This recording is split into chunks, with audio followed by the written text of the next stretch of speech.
तर रामराम पुट्ट्यो, आज आपल्याला जायचं होतं भाऊ रोटावर. म्हणून मस्त तयारी केली आणि प्रवीणच्या गाडीवर बसलो भाऊ. सरळ निघालो भाऊ मूर्तिजापूरला जाण्यासाठी. मग आम्ही येऊन बसलो भाऊ मूर्तिजापूरले आणि आल्यावर पहिले गाडी टाकून दिलो भाऊ पेट्रोल. काऊन की कसं आहे भाऊ, ते खुश तर आपण खुश. मग आम्ही तिकडून कच्च्या रस्त्याने टाकली भाऊ दुकानावर जाण्यासाठी आपल्या भावाच्या जंगलातून. त्याच्या दुकानावर आलो आणि तिथून तिघं जणांना घेतलं आणि आम्ही निघालो भाऊ मग जासाठी. आता तुम्ही म्हणसाल कुठे जासाठी, तर भाऊ आम्ही निघालो भाऊ उमई मार्गे इंटरनॅशनल हायवेनं पार्ले जासाठी. अर्धा एक घंट्याचा प्रवास करून आम्ही आलो भाऊ सरळ या जंगलात. आता इथं 3 रस्ते होते आणि टाकली बा बरोबर आणि जमलं आम्ही तिकडे जाऊन पोचलो मग बरोबर. आल्याबरोबर एक नदीत गेलो भाऊ हातपाय धुवासाठी. तिथं आम्हाला मासोळ्या दिसल्या आणि आमचा हा गडीचा ताकद न भेटला मासोळ्या पकडाले. त्याला म्हटलं बा पाहुणे रावणे आहेत राहू दे. मग मस्तपैकी जेवण खावण करून घेतलं आणि तिथून निघालो आम्ही सरळ घरी जाण्यासाठी वापस.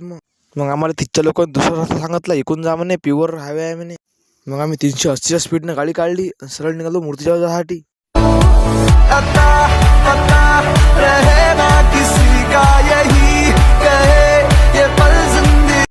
आम्ही समोरून एका ठिकाणी गाडी थांबवली आणि मी त्या गाडीवर उतरून दुसऱ्या गाडीवर बसलो.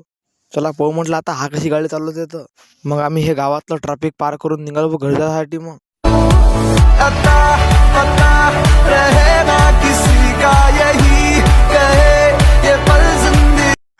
मग आम्ही मूर्तिजापुरात आलो आणि तिकडे दुकानावर सोडून दिलं आणि आपल्या पहिल्या गाडीवर बसलो.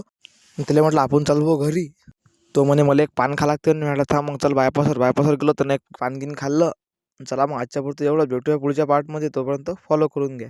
मै बंगाली बाबू आया गे, मै बंगाली बाबू आया गे, मै दौडी बेचने लाया.